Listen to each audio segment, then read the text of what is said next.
Let's start with Haunting, a striking and mysterious painting by Redon, an artist famous for creating unsettling and thought-provoking artwork. This lesser-known piece perfectly captures Redon's interest in the darker side of human emotions. True to its name, Haunting stirs the imagination and creates a sense of unease. Redon, a French symbolist painter, was known for blending dreamlike images with deeper meanings, and Haunting is a great example of that. Painted in the late 1800s, Haunting doesn't tell a clear story. Redon wasn't trying to show a specific scene, but rather wanted the painting to be an exploration of feelings and thoughts that come from the viewer's own mind. Haunting invites the viewer into a space where dreams and reality blur together, leaving many questions unanswered. The figures shown in the painting aren't necessarily meant to scare us, but instead, they make us reflect on the hidden feelings we may not always acknowledge. What makes Redon's work so powerful is what he leaves unsaid. He doesn't explain everything. Instead, he uses light and shadow to allow the viewer to fill in the gaps.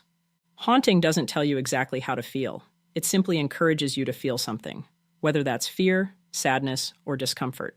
This painting stays in your thoughts long after you've seen it. Redon believed that art should let people experience it in their own way, without needing a clear explanation. The title, Haunting, fits perfectly because the painting feels like it's watching you, whispering thoughts and emotions that are hard to shake off. It invites us to look within ourselves and face our own worries and fears. Haunting isn't just about what's on the canvas. It's about the shadows and emotions we all carry inside us. For the second mysterious painting, let's look into the fascinating world of Giuseppe Arcimboldo, a 16th century Italian painter celebrated for his truly unique and surreal portraits. Arcimboldo had an extraordinary way of seeing the world, using everyday objects, like fruits, vegetables, and flowers, to craft human faces in his famous Composite Heads series. At first glance, these paintings may look like vibrant still life compositions, but when you look closer, you notice the hidden, unsettling human likeness within. This unexpected yet captivating fusion of objects and portraiture pulls the viewer in. Arcimboldo's work challenges how we think about art and perception. His portraits blur the lines between reality and imagination, offering a deeper commentary on humanity's relationship with the natural world. In pieces like Summer and Vertumnus, Arcimboldo doesn't just use fruits and vegetables to mimic facial features. Each carefully chosen element represents something more. A grape might serve as an eye, a pear as a cheek, wheat as hair, together forming a complex organic puzzle. But beyond the playful surface lies a profound meaning. The composite heads are a perfect representation of Arcimboldo's often explored themes of transformation, using natural objects to represent the cycles of life, death, and rebirth. Though these portraits might seem whimsical at first, their complexity invites deeper look. It's possible that the series of paintings are some kind of celebration of nature's beauty, but they could also be a glimpse of how closely our lives are intertwined with the natural world. Arcimboldo's composite heads playfully yet powerfully remind us how easily the boundaries between the human and natural worlds can blur. Sometimes it just takes the right artist to come along in order to bring it to life. Jan van Eyck's Arnolfini portrait was painted in 1434. This masterpiece is one of the most symbolically rich and debated works in Western art. At first glance, it seems to show a solemn scene. Giovanni di Niccolao Arnolfini, a wealthy merchant, stands alongside a woman in a beautifully decorated room, sharing a moment together. However, the deeper you look, the more questions there are, as every detail in the Arnolfini portrait carries meaning. One of the first observations many have about the painting is that while Giovanni Arnolfini is easily recognizable, the woman's identity remains uncertain. Some believe she is his wife, but historical records suggest she had already passed away by the time this portrait was created. This has led to speculation. Is this a portrayal of a new couple? A tribute to a lost spouse, a friend, cousin, or perhaps something more symbolic? The way the couple is posed also raises questions. Giovanni has his right hand lifted, which many interpret as an oath, while the woman rests her left hand gently on her belly. This has led to speculation that the woman is pregnant, or her pose could simply be a symbol of fertility and the promise of life. The single candle burning in the chandelier could represent divine presence, while the small dog at their feet symbolizes loyalty. The oranges near the window, a luxury in 15th century Europe, might indicate wealth and prosperity. But perhaps the most captivating feature of the painting is the convex mirror on the back wall. Not only does it reflect the couple from behind, but it also reveals two additional figures, one of whom is believed to be the artist, Van Eyck himself. Above the mirror, the artist inscribes, Johannes de Eyck fuit hic, which when translated reads, Jan van Eyck was here. For some, this is blurring the line between reality and art, subtly reminding viewers of the artist's own presence within this intimate scene. The Arnolfini portrait is more than just a depiction of a man and a woman. It's a puzzle filled with symbols and secrets. Its meticulous details, unexplained gestures, and unanswered questions continue to captivate anyone who encounters it.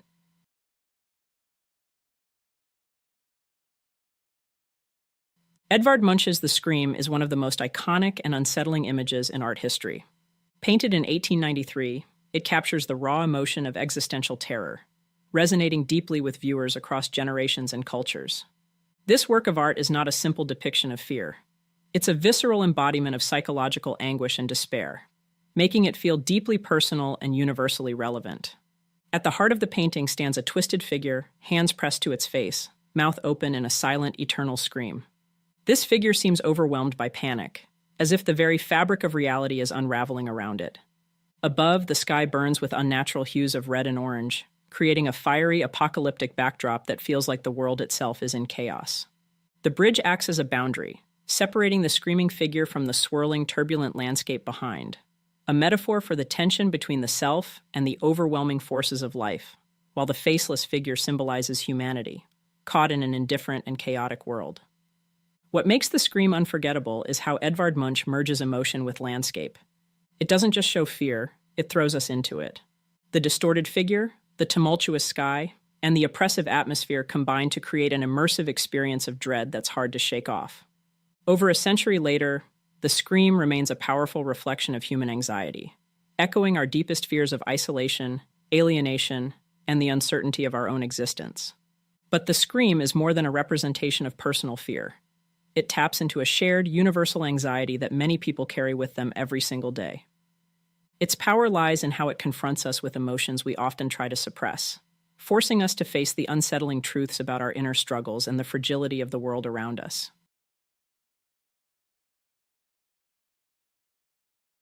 Pablo Picasso's The Old Guitarist, a haunting and emotional painting that captures the deep feelings of loneliness and despair. Created in 1903 during Picasso's Blue Period, a time marked by personal loss and poverty, this work is dark and somber, featuring a palette of blues and grays.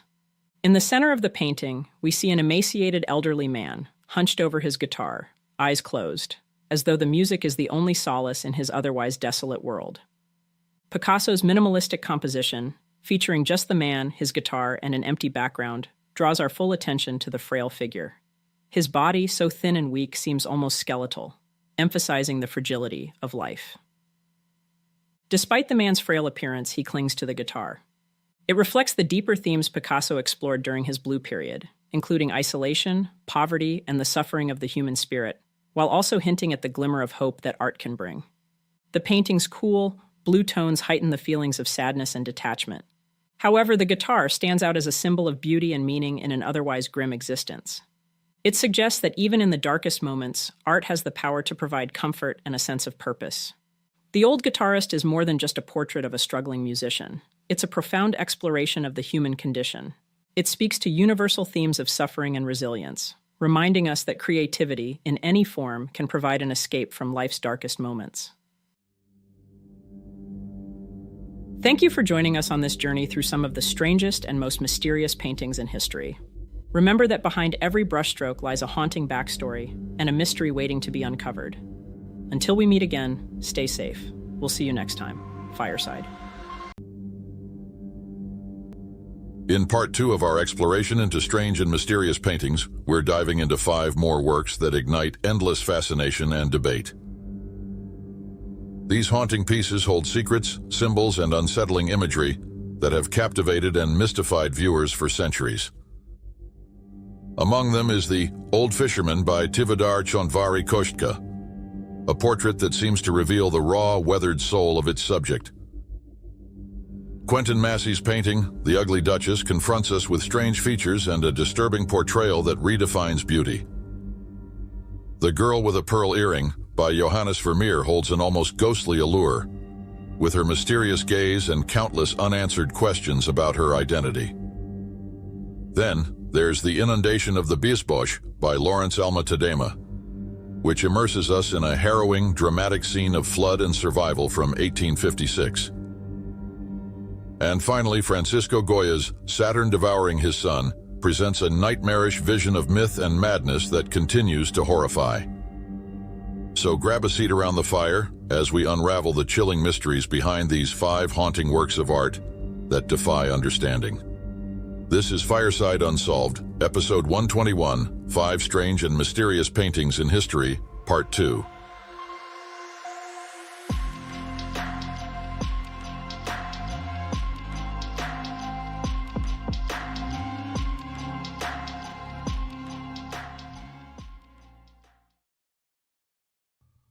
Old Fisherman is a 1902 painting by Hungarian artist Tivadar Csontváry Kostka, and is a striking work filled with meaning. Kostka, known for mixing impressionist style with mystical themes, created a dark, compelling portrait that reflects deep ideas about human nature. The painting shows a fisherman sitting alone by the water, staring intensely ahead, as though he's looking right through the viewer. His face is divided into 2 distinct sides. The right half is bright, calm, and gentle, symbolizing peace and innocence. The left half, however, is darker and rugged, suggesting a more hardened and troubled side of him. This split face represents the ongoing inner struggle between good and bad, light and dark, that everyone experiences. One of the most interesting features of this painting is that, if you look at each half of the fisherman's face separately with a mirror, each side looks like a completely different person. Kostka used this to show not only the fisherman's inner world, but to reflect the complexity of all people, and to show that all of us contain different, often opposing sides to ourselves. Kostka wanted Old Fisherman to be more than just a portrait of a man. He saw it as a way to make people think about the duality in everyone. The painting leaves viewers with a haunting question: can we find balance between the light and dark within ourselves?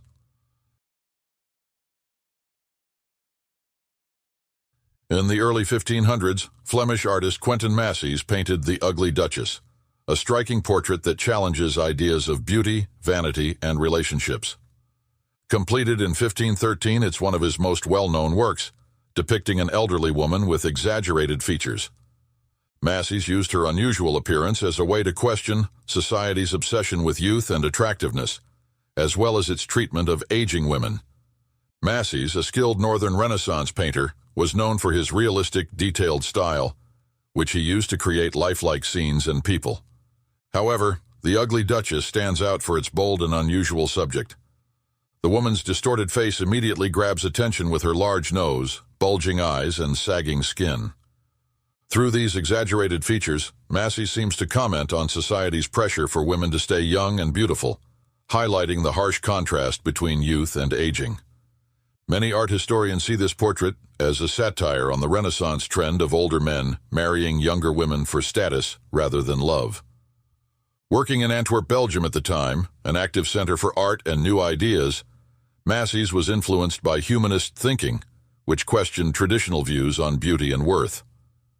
The Ugly Duchess invites us to rethink our own ideas about beauty and value, suggesting that there's more to a person than what we see on the surface.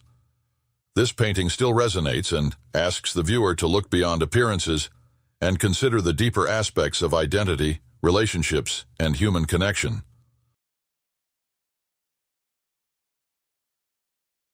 Johannes Vermeer's The Girl with a Pearl Earring, painted in 1665, is celebrated as a masterpiece of mystery. Rather than a traditional portrait, it's known as a tronie, a Dutch term for a character study that focuses on facial expression rather than a specific person. The unnamed girl wears an exotic turban and an oversized pearl earring, her luminous face emerging from a dark background, giving the painting an intimate, almost cinematic quality. Her expression, with slightly parted lips and an intense, ambiguous gaze, feels both familiar and distant, as if she's about to speak but holds back. Her identity remains a mystery. Some believe she was a servant or even Vermeer's daughter, while others think she's an idealized character rather than a real person. The unusual clothing may reflect Vermeer's fascination with other cultures, which was rare in Dutch art at the time. The pearl earring itself adds another layer of intrigue. Pearls were symbols of wealth and purity, but the earring's large size and polished look make some art historians suspect it could be glass. This small mystery adds to the painting's theme of illusion, suggesting that appearances can be deceiving. Ultimately, the girl with a pearl earring is a timeless enigma, leaving us to wonder about her thoughts and story. Through his use of light and shadow, Vermeer invites viewers to speculate, but her secrets remain just out of reach.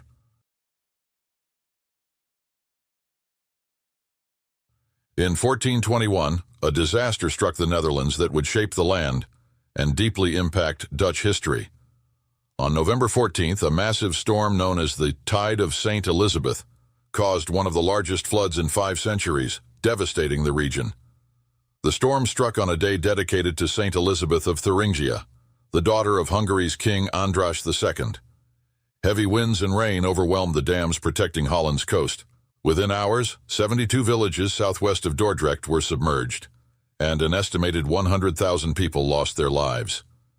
A legendary story emerged from the disaster. A baby in a cradle, carried by the floodwaters, survived, along with other survivors who clung to a small patch of land known as Kindergym, or Children's Dyke.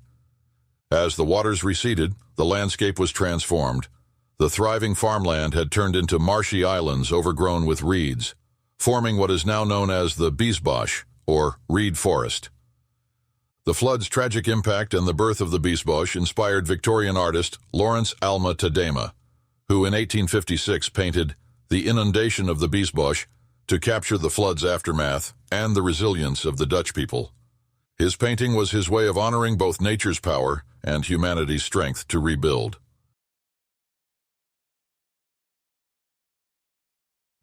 Francisco Goya's Saturn devouring his son, painted between 1820 and 1823, is one of the most disturbing and mysterious paintings in Western art. Part of his black paintings series, Goya painted it directly onto the walls of his home, Quinta del Sordo, a quiet, isolated estate outside Madrid. This work, created during a dark period in Goya's life, shows Saturn from Roman mythology devouring his child in a grotesque scene meant to prevent his own overthrow. Goya's portrayal of Saturn is starkly different from other versions. Instead of depicting a god making a calculated choice, Goya's Saturn looks more like a man in a state of sheer madness. With bulging eyes and a terrifying wide-open mouth, he clutches a human-like figure with hands that dig into the flesh, creating an image of pure, primal violence and fear. Many believe this work reflects Goya's disillusionment with Spain's violent political climate, possibly symbolizing how leaders, or even the nation, devour their own people. Interestingly, Goya leaves out traditional symbols of Saturn like a scythe or hourglass, which makes the image even more ambiguous and open to interpretation. Some scholars think it may not even depict Saturn literally, but instead represent Goya's personal struggles or fears. After his death, this painting was carefully transferred from his wall to canvas, and now resides in Madrid's Museo del Prado, where it continues to fascinate and unsettle viewers with its raw intensity and enigmatic meaning.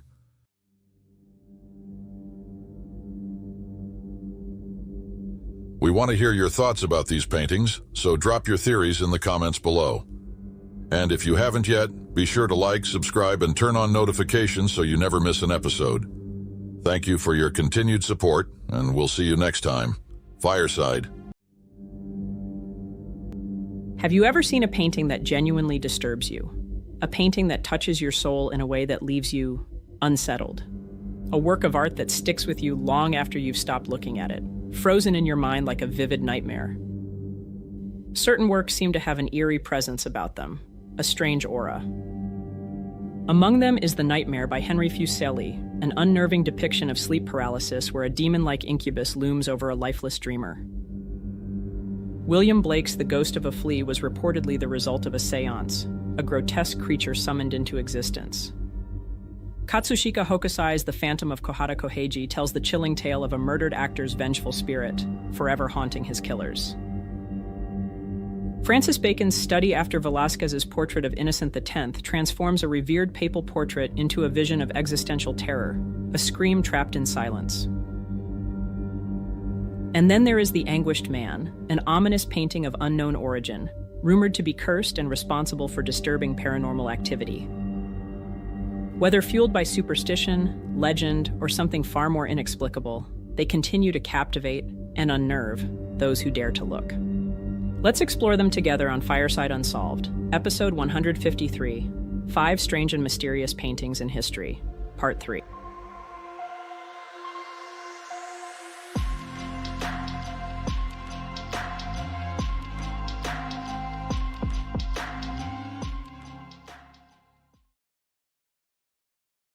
The Nightmare is a frightening oil painting created in 1781 by Swiss artist Henri Fuseli.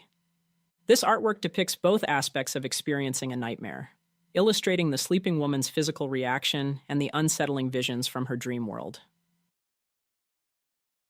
The painting is of a woman, sprawled across a bed. Her body is limp, and her head is dangling over the edge, exposing her neck. On her chest sits an evil-looking demon, with an unsettling stare directly at the observer. Henri Fuseli contrasts light and shadows with the pale figure of the woman set against deep reds, browns, and yellows. The room is richly decorated, with red velvet curtains cascading behind the bed. A small table nearby holds a mirror, a book, and a glass vial. Peering through a gap in the curtains, the unnerving ghostly head of a horse with wide, pupilless eyes. The connection between the demon and the horse, a mare, suggests a direct link to the concept of nightmares. The artist likely drew inspiration from his own experiences with sleep paralysis for the painting. During the time in the 18th century, these waking dreams were often associated with folklore, legend, and supernatural beliefs. The very word nightmare traces its origins to Mara, a spirit from Scandinavian mythology said to haunt and suffocate sleeping people. Historically, the term referred to both nightmares and sleep paralysis, marked by an oppressive weight on the chest, breathlessness, and an overwhelming sense of dread. Henri Fuseli, who was also an ordained minister, was deeply fascinated by the themes of sleep and dreams, though the nightmare stands out in his body of work for its absence of religious or literary references. The painting's unsettling atmosphere creates a sense of unease, and has made the nightmare one of the most chilling paintings in history.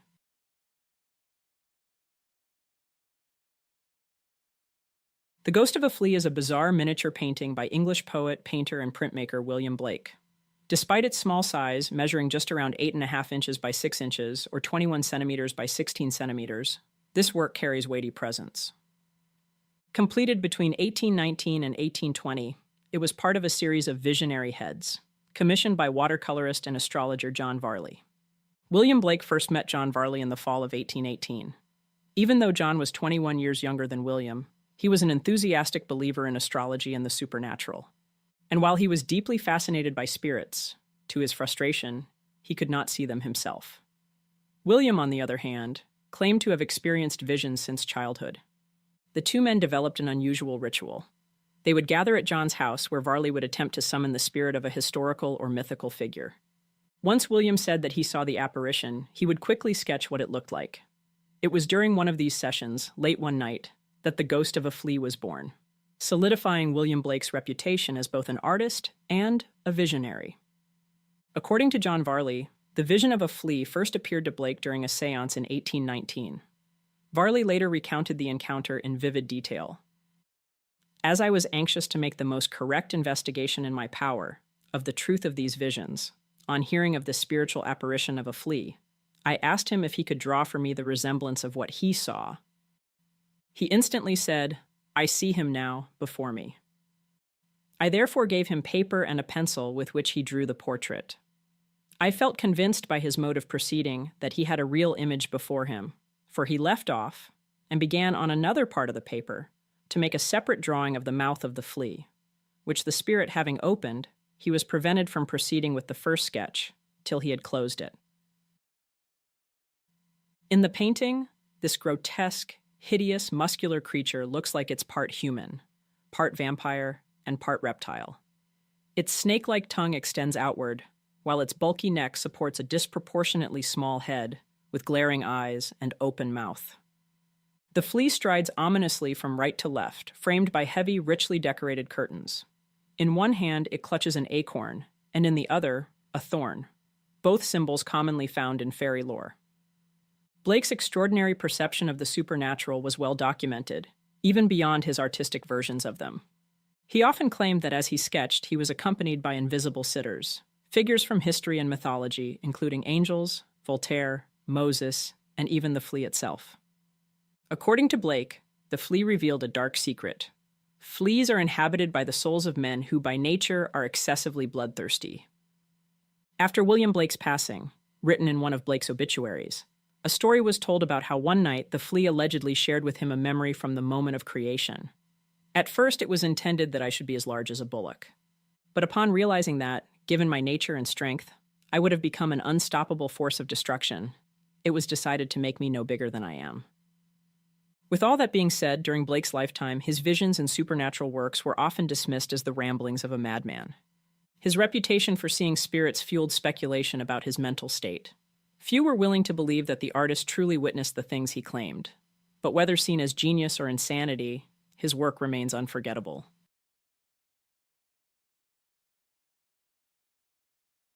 The Phantom of Kohara Koheiji is a strange and creepy painting by the renowned Japanese artist Katsushika Hokusai. While modern viewers may see this painting as vibrant and lively, Hokusai's contemporaries associated it with death and the supernatural.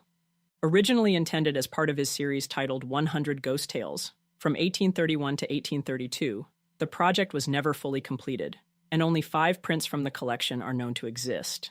The series title references a traditional Japanese parlor game in which participants would gather at night to share ghost stories, blowing out a candle after each tale until the room was plunged into complete darkness. This particular print depicts the chilling legend of Kohara Koheiji, a kabuki actor who was murdered by his wife's lover, drowned and left to die. However, his story did not end there.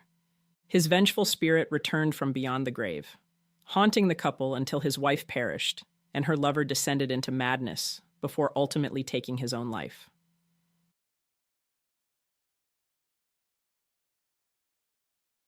Study After Velázquez's portrait of Pope Innocent X is a 1953 painting by Francis Bacon, offering a reinterpretation of Diego Velázquez's 1650 masterpiece.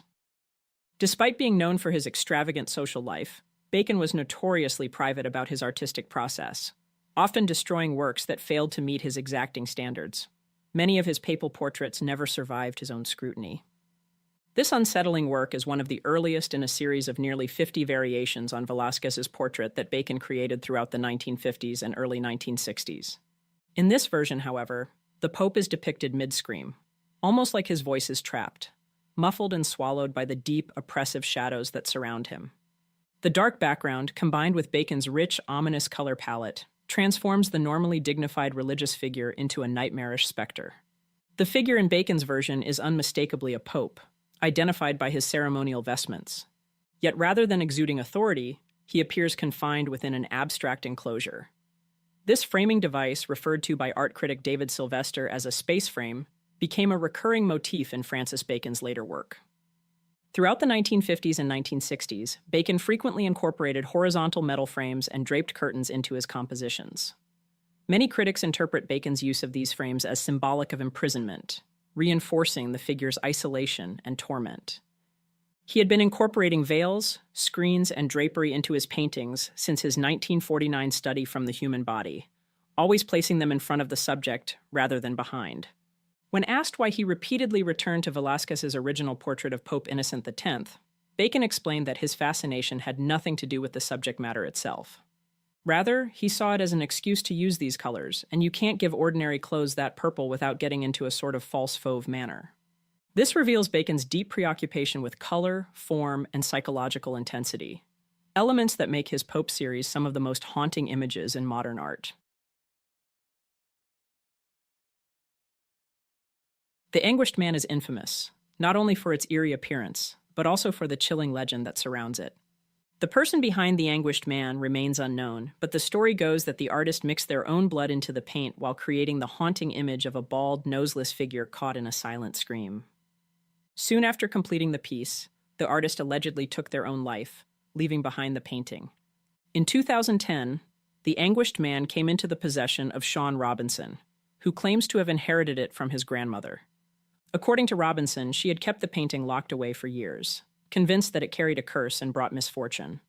When Robinson finally displayed it in his home, he and his family reportedly began experiencing a string of terrifying phenomena: shadowy figures lurking in the darkness, eerie moans and screams echoing through the house, and an unshakable feeling of being watched. With its disturbing history and the unsettling stories it has inspired, the painting remains one of the most mysterious and feared artworks in modern folklore.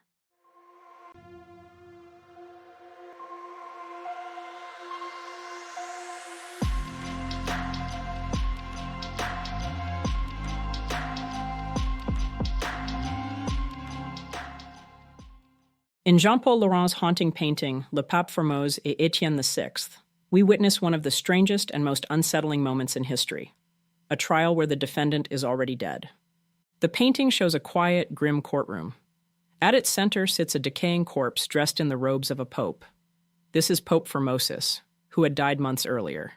And yet there he is, literally dragged from his tomb to stand trial. In front of him, the new pope, Stephen VI, points an accusing finger. He is furious, almost unhinged, as if berating the dead man might somehow change the past. Even crazier, this event really happened. In the year 897, Pope Stephen VI held what is now called the Cadaver Synod. For reasons tied to politics, power struggles, and personal grudges, he had the body of his predecessor dug up, dressed in papal garments, and put on trial in a real court. Bishops sat in silence, forced to take part in this gruesome display. A deacon even stood beside the corpse to answer questions on its behalf. At the end of the trial, the dead pope was found guilty, stripped of his titles, and thrown into the river. It's hard not to think of Formosus, a lifeless skeleton, as a symbol of more than just one man.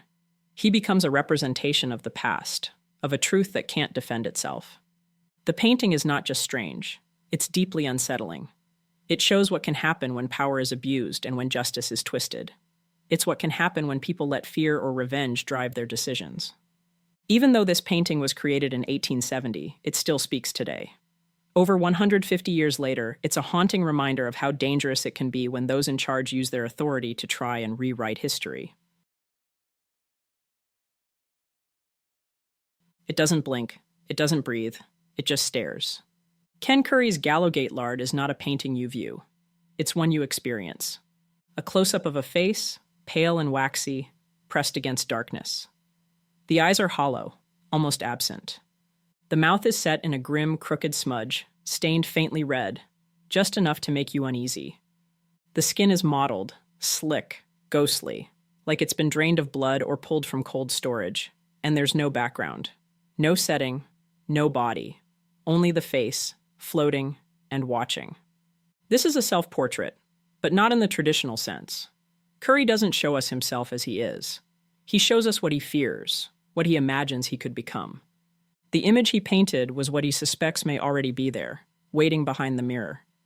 The effect is chilling not because it's grotesque, but because it's strangely human. It straddles the edge of life and death, sanity and collapse. The closer you look, the less you want to.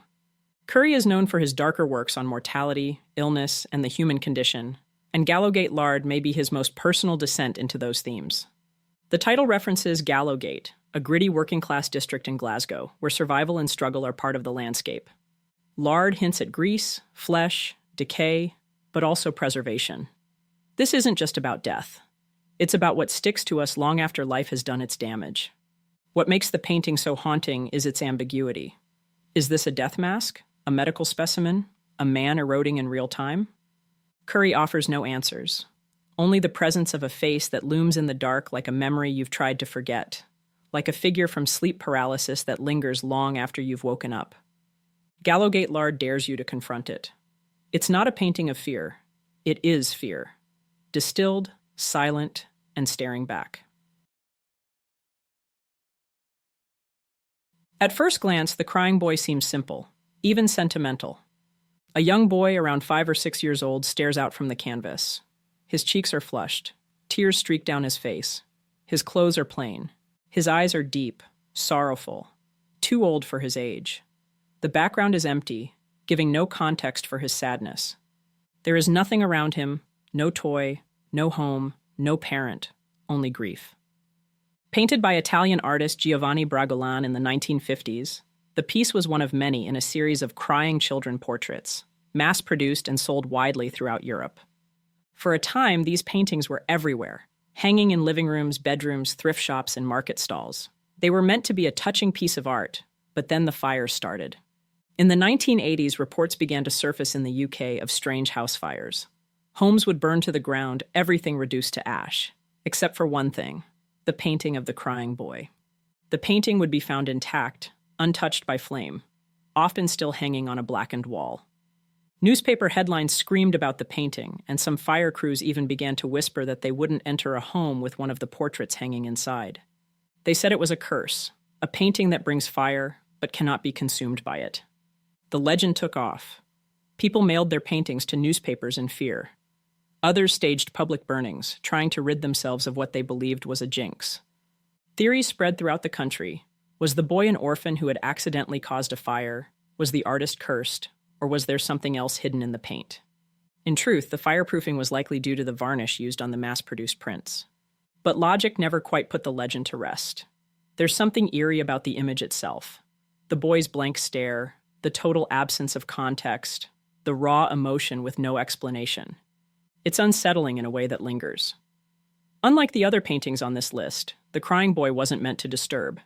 And yet, it's become one of the most notorious images of modern folklore. It shows how easily a work of art can slip out of the artist's control and become something else entirely. In Peter Paul Rubens's Medusa, the monster is already dead, and yet the horror is just beginning. The painting shows the severed head of Medusa lying on a cold stone surface. Her mouth and eyes are still open, blood pools beneath her. But it's not the gore that chills you, it's the snakes. Dozens of them writhe and slither from her scalp, each one alive with malice. Some hiss, some coil, others lunging, fangs bared. It's as if the terror has only been multiplied by her death. Created in the early 17th century, Rubens' Medusa is no mythological bedtime story. This is not the sanitized version of the Gorgon that ends with a triumphant hero and a happy ending. Instead, Rubens, along with Franz Sneiders, who painted the snakes and insects, gives us a deeply unsettling portrait of a creature caught in the moment between myth and nightmare. In Greek mythology, Medusa was once a beautiful woman, cursed by the gods and transformed into a monster whose gaze turned people to stone. She was hunted and beheaded by the hero Perseus. But Rubens paints her not as a villain, but as a victim of transformation, decay, and violence. Her eyes are open, her face is contorted not with rage, but with pain. There is a terrible richness to the details, a kind of beauty so intense it becomes revolting. The longer you look, the more it crawls under your skin. Rubens was a master of drama and motion, and in Medusa, he pulls no punches. The painting forces us to confront the aftermath of violence, to look closely at something we instinctively want to turn away from. And that's the irony. Medusa's gaze once turned others to stone, but now, we are the ones frozen in place, held captive by her final expression. This isn't just a painting of a monster. Rubens asks the question of when does a victim become a villain, and when we destroy a monster, what does that make us? If hell had a window, this is what you'd see. In Peter Bruegel the Elder's The Triumph of Death, the world has ended, not with a bang, but with the rattle of bones and the clash of scythes. Painted in the mid-1500s, the massive canvas unfolds like a nightmare in broad daylight. There is no single focal point because the horror is everywhere. Fires rage in the distance. Skeletons rise from graves, storm cities, slaughter peasants and kings alike. Death is not hiding in the shadows. It's marching in formation, organized, unstoppable. Unlike more symbolic medieval paintings of death, Bruegel offers no comfort, no path to salvation. Everyone is fair game. Soldiers, monks, farmers, nobles, all fall. Even the landscape is dying. Forests chopped down, oceans darkened, the earth scorched and barren. There is no escape. This isn't a painting, it's a reckoning. Bruegel created this work during a time of war, famine, and plague in Europe. His audience would have known these horrors firsthand. But instead of showing death as a distant moral lesson, he turned it into a chaotic, overwhelming force, one that mocks human pride, wealth, and ritual. The skeletons aren't symbolic, they're literal. They fight like soldiers. They burn villages. They string people up like meat. This is not judgment. This is annihilation. And yet it's impossible to look away. Bruegel's detail is mesmerizing. Every inch of the canvas is filled with tiny, horrific scenes, each one telling its own story. It's like a medieval "Where's Waldo?" if Waldo were being dragged to hell by an army of grinning skulls. What makes the triumph of death so enduring is that it feels eerily timeless. Strip away the medieval armor and replace it with modern clothes, and the message would be the same. Death comes for us all. The systems we build, money, power, even religion, cannot shield us. It is both a warning and a mirror. Bruegel doesn't offer hope in this painting, and maybe that's the point. In confronting death so directly, in all its cruelty and indifference, we're forced to think about how we live. What matters, what doesn't, and what, if anything, we leave behind when death comes knocking. Thank you for joining us for another episode of Fireside Unsolved. If you haven't already, please like and subscribe to help the channel grow. Until next time, take it easy and be easy, you filthy bastards.